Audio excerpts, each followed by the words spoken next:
Are you desiring more out of life? More love, more connection, more experience, just more aliveness? Well, that is your soul calling you, and together we are going to uncover those soul desires and help you bridge the gap between your physical life and your true soul self. Welcome to the Suddenly Spiritual podcast. My name is Emily. I'm an intuitive, a psychic medium, and someone who recently and very suddenly awakened to spirituality. On this podcast, we are going to talk all about connecting with your soul to live your fullest, most beautiful life. We're going to talk about spirituality from the perspective of the everyday person. It's my goal that you feel seen and supported on this journey of discovering your soul and awakening to the incredible world of spirit. Let's get started.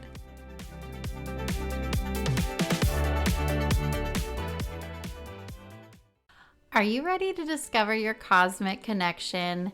I have a brand new offer that will help you connect with your spirit guides, receive divine guidance, and move forward with the confidence of knowing you are infinitely supported. If this sounds like something you need in your life, you need to check out my new spirit guide sessions. In these sessions, I intuitively connect with your spirit guides. We bring through divine guidance that will support you right now by giving you clarity for how you can move forward on the path towards your highest purpose. Not only will you receive guidance that gives you clarity now, but will also activate that connection that you have with your guides. The truth is, divine guidance is always available to you. You just have to know how to hear it. So in these sessions, I'm going to help you understand how to connect with your spirit guides so that you have access to this divine guidance anytime you need it. If this sounds like something that would be supportive to you on your spiritual journey, click the link in the show notes and set up your session. Now, on to the episode. Hello, my friends, and welcome back to the Suddenly Spiritual podcast. It's me, Emily, your host, and I am so happy to have you here for another week of the podcast. If you're new here to the podcast, like I said, my name is Emily. I am the voice, the creator behind Suddenly Spiritual, and this podcast is where I share everything that I am learning on my own spiritual journey, on my own journey of discovering my soul, connecting with spirit, and all the weird woo-woo stuff that has happened in my life since I started having these crazy spiritual experiences.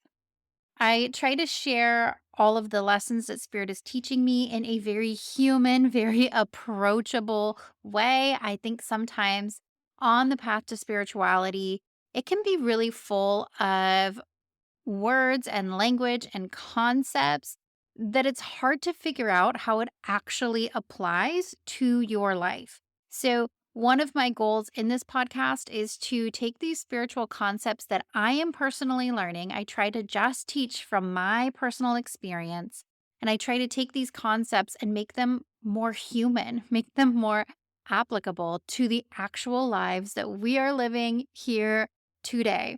It's always my intention with the podcast to help you reconnect with your soul, reconnect with who you truly are, so that you can start living from there. You can start living out your soul desires, your soul passions, your true, authentic self, and connect with the highest potential possibility for you in this lifetime.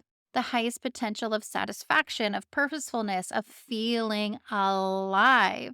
That is my goal, because through my own spiritual journey, connection, transformation, that is what I've experienced. I've experienced the sudden awareness of, holy crap, I'm alive, and I'm going to celebrate that.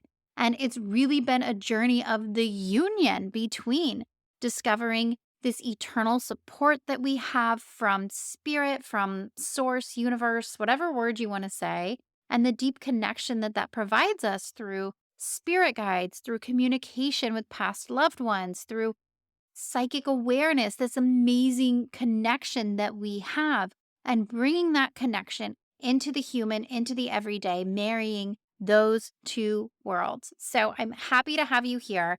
If you want to hear a little bit about my personal journey of becoming suddenly spiritual, you can hear that in the very first episode of this podcast. So just scroll all the way to the beginning. And episode number 1 is the introduction to me, to my path, how I got here, and just a little bit of insight on the weird journey that brought me here talking to you today, which is somewhere I never ever expected to be. But here we are.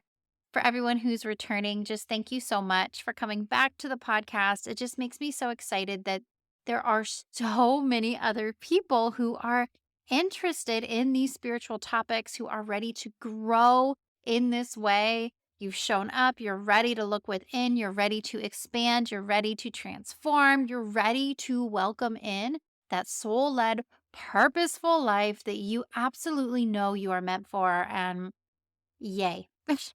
Congratulations to you. It's just so exciting to me. This journey can sometimes feel a bit lonely when I have just been so focused on all these interpersonal spiritual things. It can feel a little lonely. I can kind of feel like a weirdo sometimes, like there's not a lot of people who relate to this. And so having a platform where I get to share these concepts and I find that I have all these other people who are listening and are getting something out of these teachings. It's just really, really meaningful for me. And I hope that it's also really meaningful for you. And I'm always sending you love. So, today, what I want to talk to you about is how to stop giving away your power. And what I really mean by this is I want to share with you some ways that I have found myself unconsciously slipping into victim mentality. Times when I am finding myself, I'm coming to the awareness that, oh, this is a time I am slipping back into this victim mentality. I'm slipping back into a way of being where I let everyone else dictate my life, my feelings, my thoughts, and I don't accept or acknowledge the power that I have in this life, the absolute power. I'm going to go through a few different ways that we subconsciously slip into this victim mentality, that we fall back into patterns of giving away our power. And the reason I want to talk to you about this is because I feel like my life has just been the biggest example of someone who really lived in that victim mentality. Someone who really lived believing that everything in my life was dictated by the outside world. I did not feel like I had any control. I didn't feel like I had any say in my life, any say in the opportunities that were available to me, the things that were happening. I just felt like everything happened to me and I didn't feel like I had any agency in this life. One of the greatest gifts this spiritual awakening has given me is the awareness that actually I have a lot of freaking power in my life. Actually, I create my reality. I am responsible for the life that I'm living. And because I'm responsible for creating the life that I'm currently living, that means I can create freaking anything, right? I created this. Why can't I create something different if that's what I truly desire, if that's what I want, if I'm willing to take back that power, take back my autonomy, take back my agency, and make choices in the direction of where I want my life to go? Having that realization that I am a co creator of this life, I am here creating my reality with the support of the universe, alongside the universe. Realizing that I have that kind of power in my life has been so transformational. And what I found as I learned this concept, I was introduced to this concept of radical responsibility. I found that it's like every week, every month, every day, I'm introduced to deeper and deeper ways that this applies to my life. It started with on the surface, recognizing that the big picture of my life was something that I created. It wasn't something that I stumbled on, it wasn't something that was forced upon me, but I made the decisions to create this big picture of my life, meaning I decided what jobs I worked, where I lived. I decided who I married. I decided, all of these big things in my life. I decided my education. I decided how much effort I put into things. I decide that. And so my first understanding of this concept of co creation was really on this big, massive level and recognizing my responsibility and my power in the big picture of my life. But as time has gone on, and I've really just continued to lean into this concept of co creation, this concept of recognizing my power in my life, and of recognizing my history of living in victim mentality, I've noticed smaller and smaller and smaller and more specific ways that I am not living in my power, but instead am stepping back, stepping into victim mentality, allowing myself to feel powerless when that is actually not the reality. And because I can recognize that most of my life has been lived in this victim mentality, in this mentality where everyone else can decide things and I'm just along for the ride, because I've lived my whole life in that way, I slip back into it all the time. It's like my natural way of being. I'm almost 35. That's a lot of years of living feeling like I was powerless. So it makes sense that upon learning that I have the power, feeling that in my body, that it hasn't immediately changed everywhere in my life. I think I'm probably going to be on a whole lifetime process of really learning to reclaim my power. First, in these major big ways, I can feel that change and that shift has been made. And now I'm working my way down to these more minute, specific ways that I can now see myself stepping out of my power, stepping out of that co creator mode, and just giving up in some ways. So, what I'm sharing with you today, I have a list here of 7 different ways that we subconsciously slip into victim mentality. And these are based on me, on my lived experience, and ways I have surprised myself by recognizing that, oh crap, I'm doing it again. I'm doing it again. I'm giving away my power again. Whoops, I didn't realize I was doing that again. And I just share them with you to hopefully bring you that same kind of awareness so that you can bring forward more autonomy in your life, more intentionality in your life, in the way that you are perceiving your life and the way that you are stepping forward and taking action in your life. Because when we subconsciously decide to not step into our power, when we subconsciously slip into this victim mentality, it's like I want to say it's like a disease. It affects us. It affects us internally. It spreads. It starts with feeling helpless in this one area of our life and it spreads. That feeling spreads. It's like a cancer to us. It spreads through our body, it spreads through our life and it affects how we show up in the world. Not just in this one small area of our life where we felt helpless, but it bleeds into the other areas of our life. It bleeds into our actions. This is important, not just in our internal dialogue, but it literally dictates how we walk through the world, how we act in the world, and how we feel capable of going after the things that we actually want and creating the life that we actually want to live. So, I'm going to get into these more specific, sort of nuanced ways that we give away our power. I'll also just note I outlined this episode like a really long time ago, maybe like 5, 6 months ago.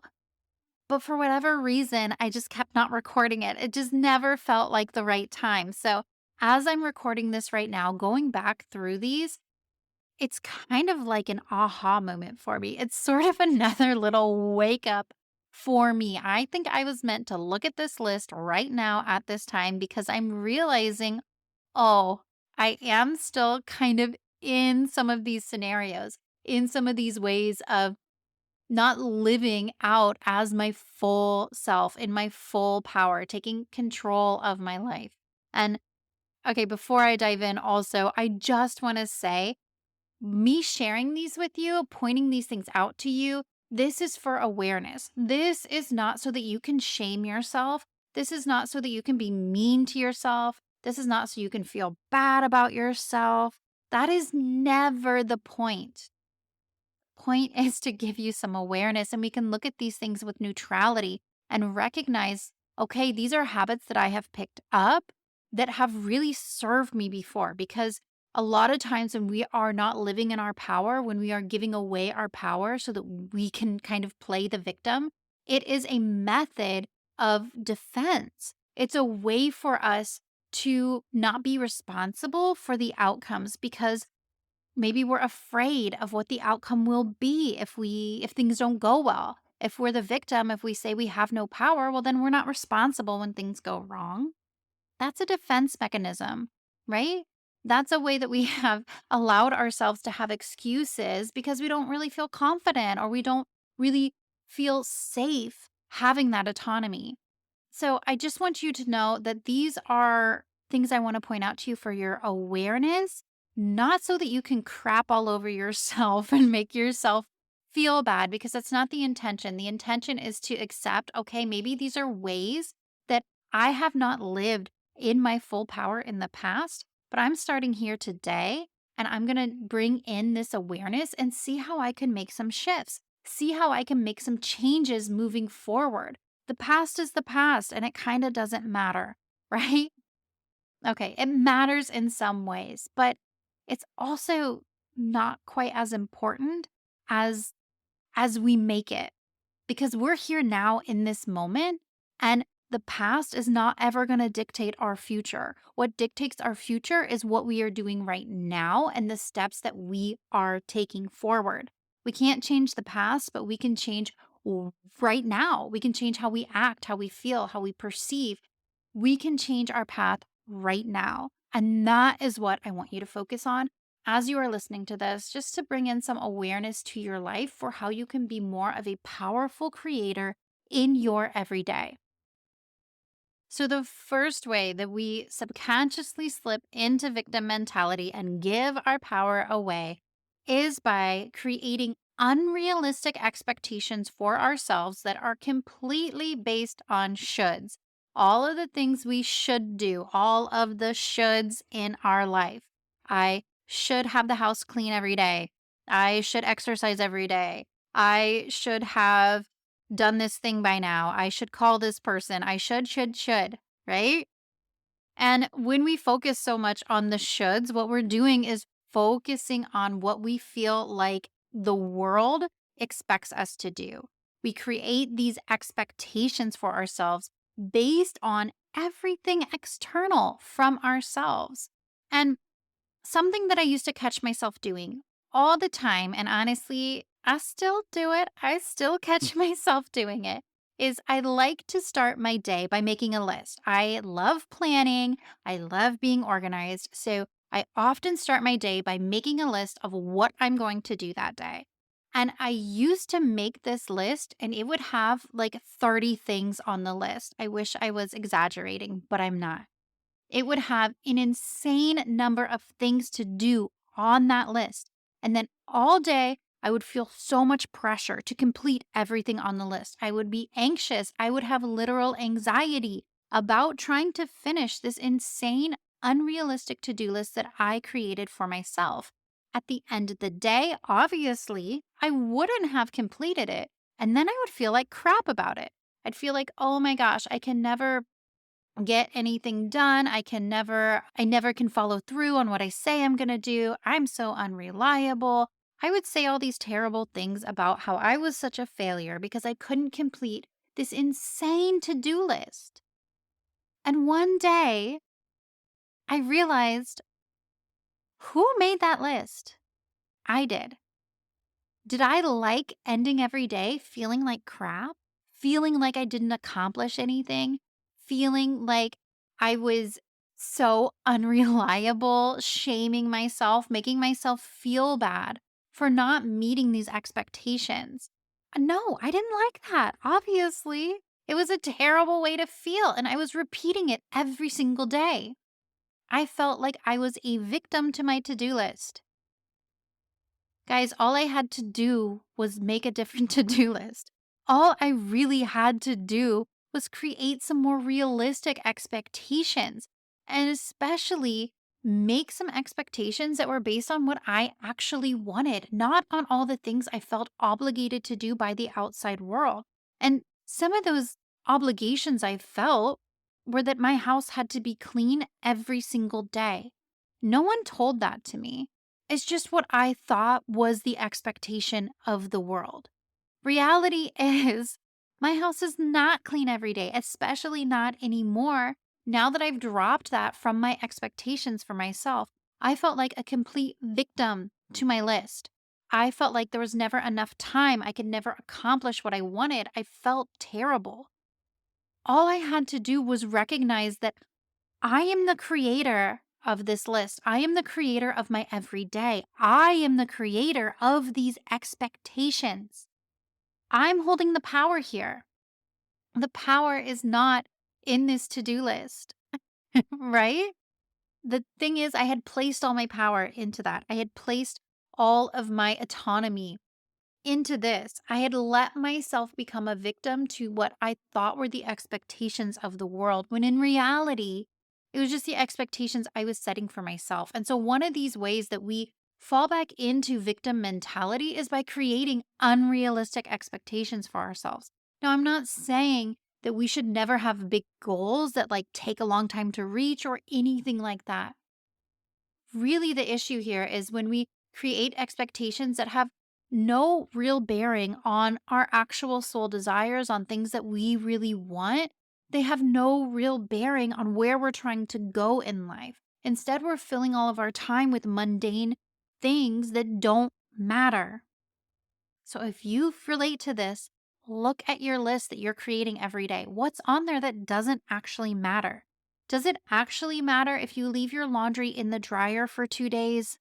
It doesn't matter. It doesn't matter. You're the one who is setting the expectations for your life.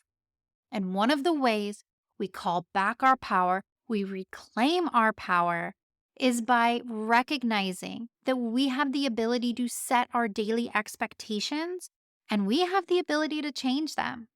We can set some expectations, make a to-do list, whatever, and then we can change it. We can do that. We have the power to do that. We are in control. Always. Always. The second thing I want to talk to you about is a way that we often give away our power is by valuing other people's opinions above our own.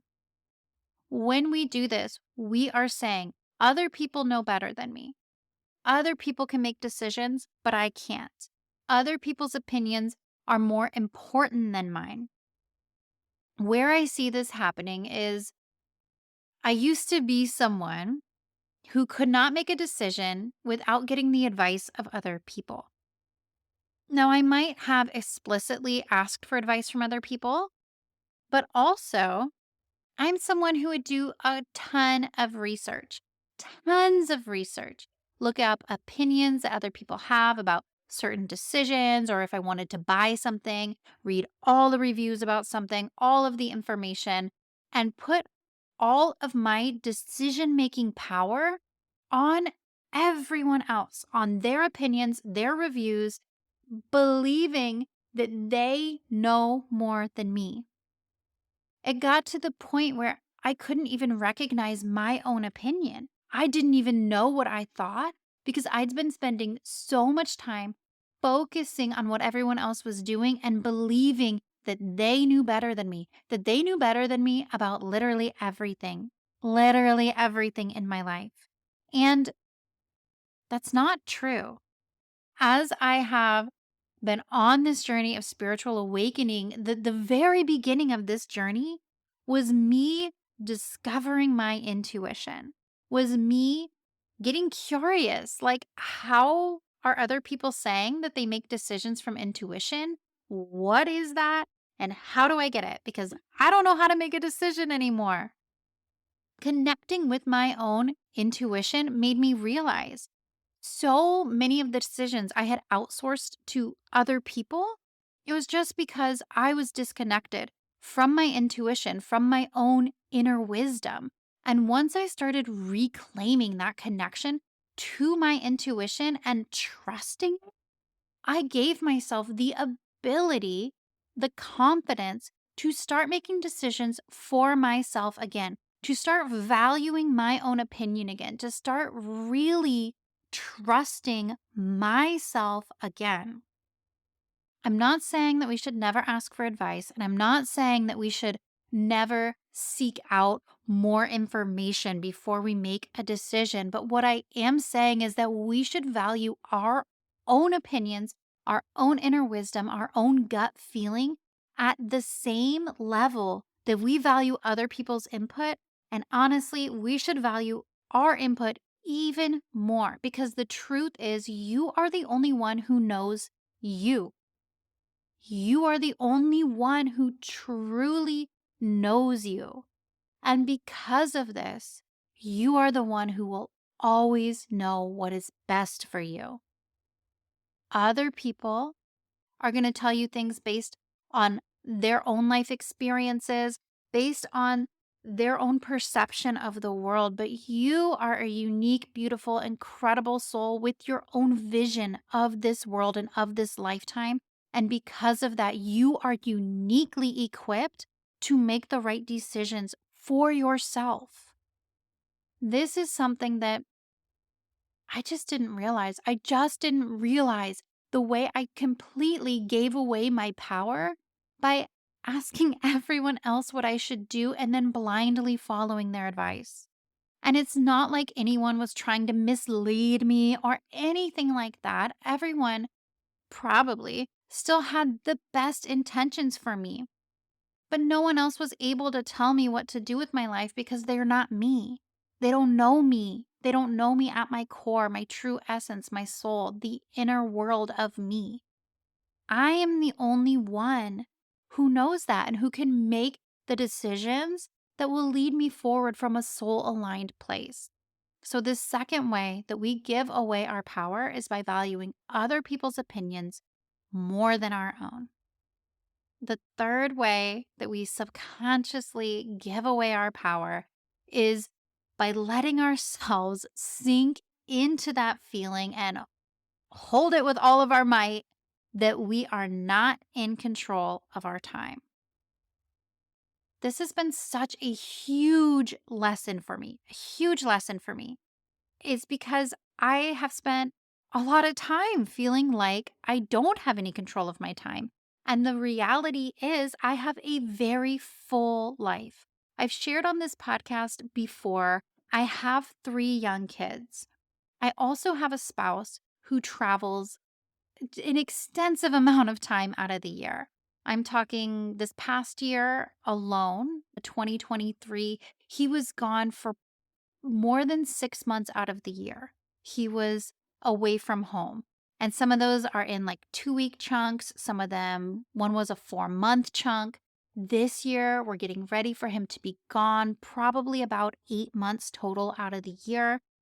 My time is very limited because I have these little kids, right? They take all your time. Anyone who has children knows they take your time. They need you all the time. And I'm someone who needs alone time. It is just part of who I am. And I've really started accepting that lately. If you're into human design, this is a side note, but if you're into human design, my profile is a 2-4. Part of that human design profile is the hermit, and the hermit needs to be left alone, you guys. Reading that was so confirming to me because I have always needed a lot of alone time. And with my life being so full, with having not a lot of support, like actual real world support, help with my kids, things like that, help with the house, I really felt like my time was not my own. Like I had no control over my time. And it is such a valid way to feel because I have all the real world evidence for that.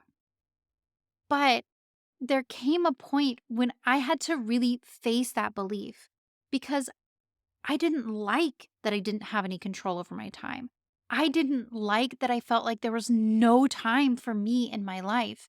And so I had to make a conscious decision that even though the reality of my life was that there wasn't any space for me, that's something that I had allowed to happen.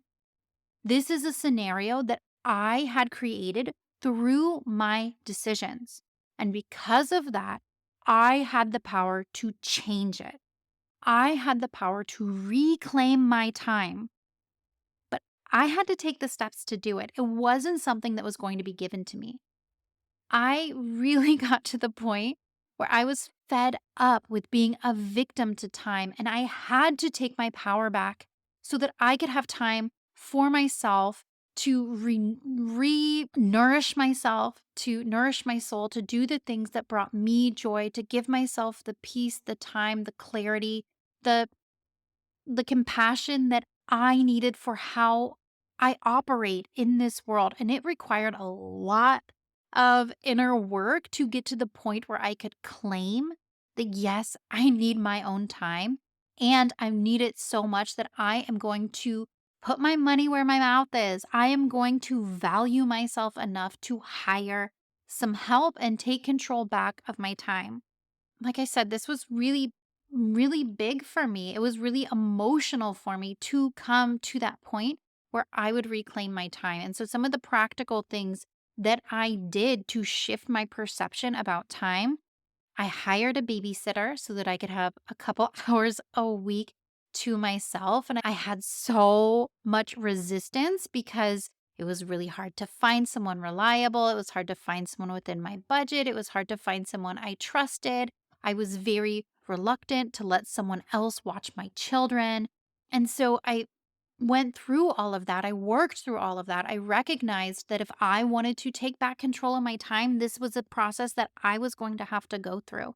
And so I found someone, they worked for me throughout the summer. I signed my littlest girls up for preschool and for morning care so that I could continue having some time to myself. I committed to a schedule of going to bed early so that I could wake up early and start my day alone. When my husband was home, I claimed time for myself. I went on walks by myself. I went to the store by myself. I went up to our room and just read books by myself instead of trying to make myself the only parent or trying to make myself constantly available to everyone else. And doing that was an act of really stepping into my self worth, stepping into my worthiness of having time to myself. But it was also a way for me to stop being such a victim to my life, victim to time, recognizing that, okay, I have something different that I need and I can take the steps to create it. I don't have to be a victim to this. I don't have to accept this as my reality forever, right? I can change it. I can change it. I have that power. So, one of these subconscious ways that we give away our power is by not recognizing that we have control of our time. We have control of how our time is spent.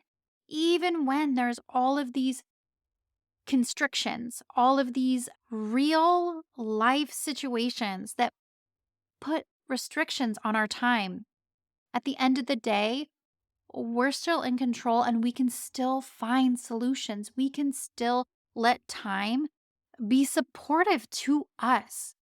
This was a big one for me. I guess as you can tell, a lot came out with that and me talking about it that I didn't expect. So I hope that you can relate to that feeling of victim to time and to recognizing that we actually have the power to choose how we spend our time, even when there's all these real world restrictions that we might feel. The next scenario, number 4, I want to talk to you about is becoming helpless when someone else is around. Oh, this is kind of like, ugh, do I want to talk about this? I don't know. Okay. So this next one, becoming helpless when someone else is around. Let me give you an example. Like I said, my husband travels a lot. So when he is away, I do everything, right? I do everything around the house. There's not another choice. I'm the only one here. And so I am very capable. I'm so capable of maintaining the home, of, caring for the kids, of caring for myself, all of the things that come with just being an adult and being in life.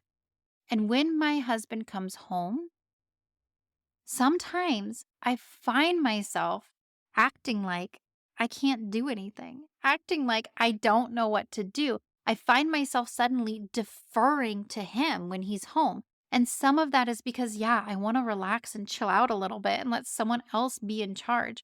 But part of it is also going back to that scenario number two that I discussed, where we value other people's opinions more than our own. Part of it is me feeling like he is more capable than I am. Part of it is this feeling that I slip back into that, okay, he's here, so he knows better than me. So I'm going to let him be in charge because he knows what to do more than I do. But is that really true? It's not. It's not.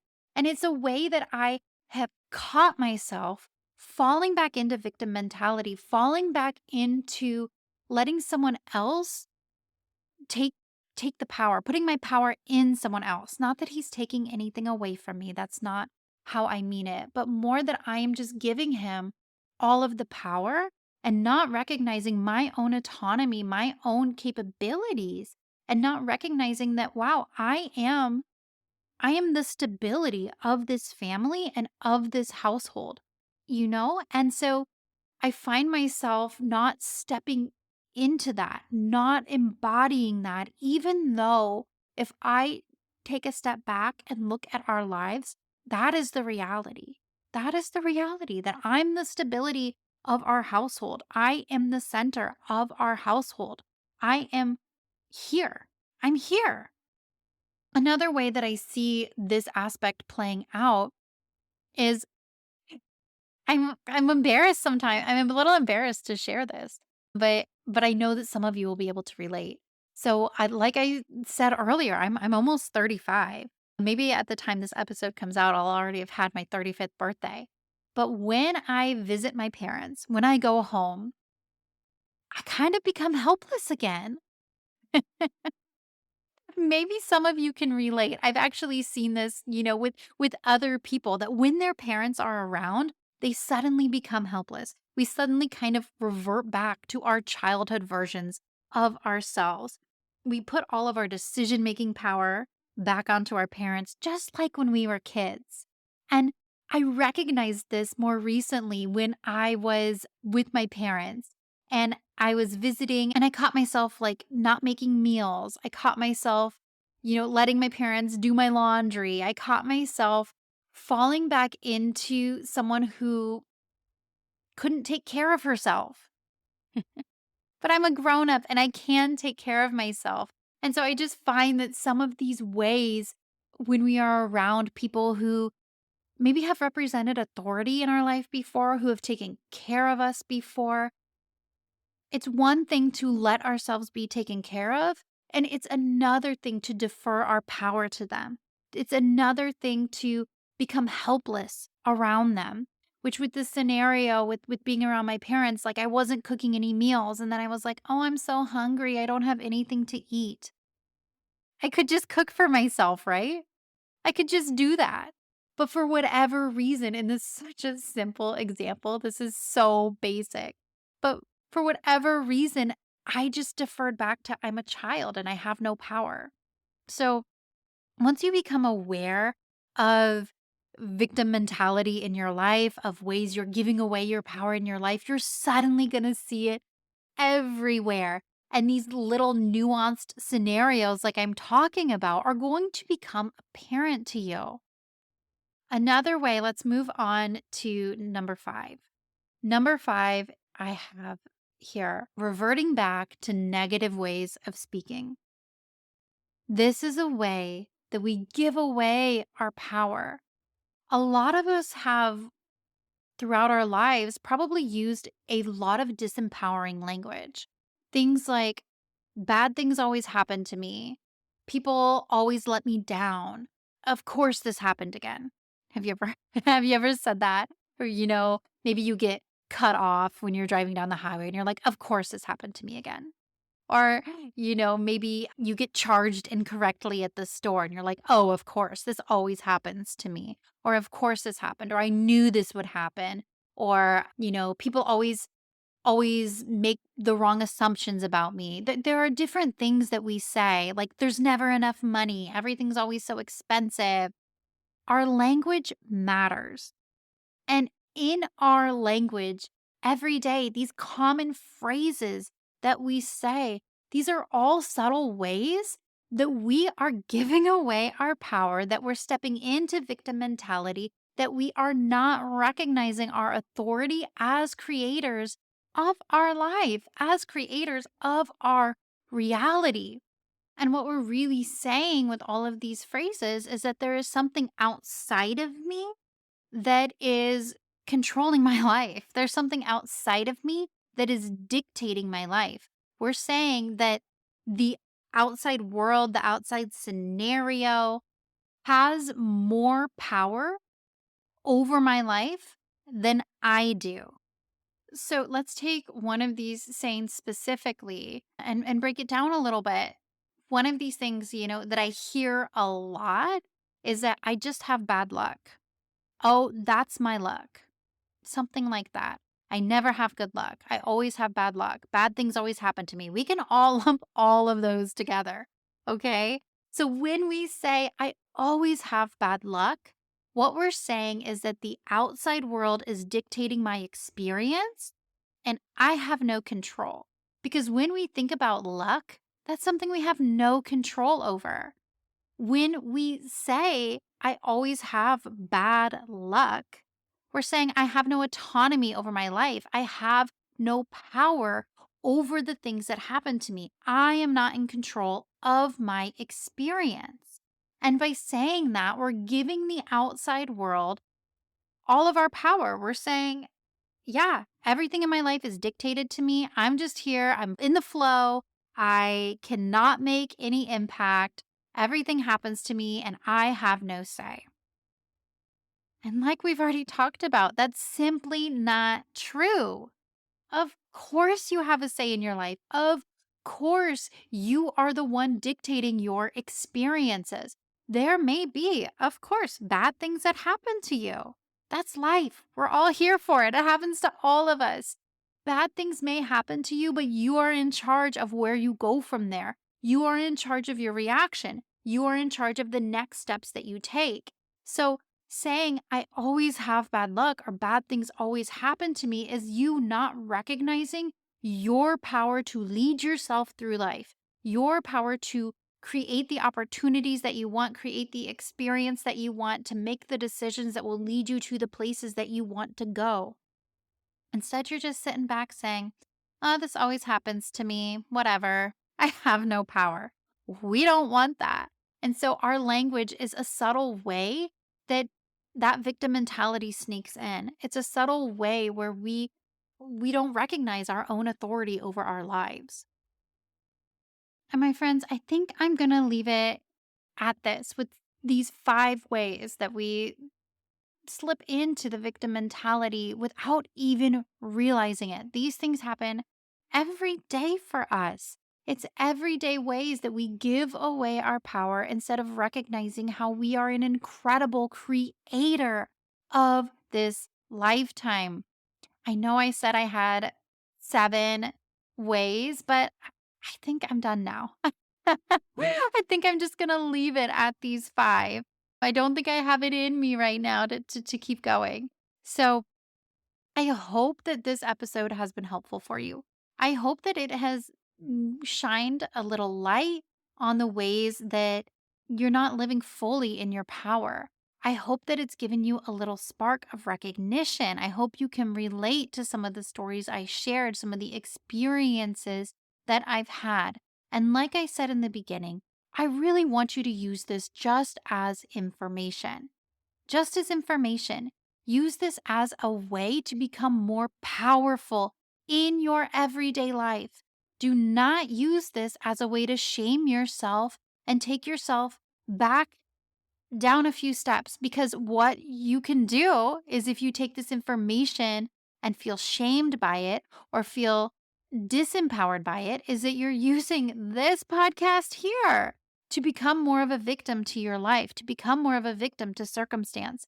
And that is not what we're here for. We're here to become empowered leaders in our own lives. We're here to lead ourselves through this life. We're here to let ourselves be supported by the universe. We're here to take the steps forward to create the life that we want, that we deserve, that our soul is craving, that we are meant to live out in this embodiment. We're going to get there through being empowered. We're going to get there through recognizing our own inner strength, our own ability to create what we want. So I hope this episode brings you that awareness, brings you closer to your soul desires, closer to yourself and your innate power to create. You're incredible. You're beautiful. I love you so very, very much. And I'll chat with you again next week. Bye.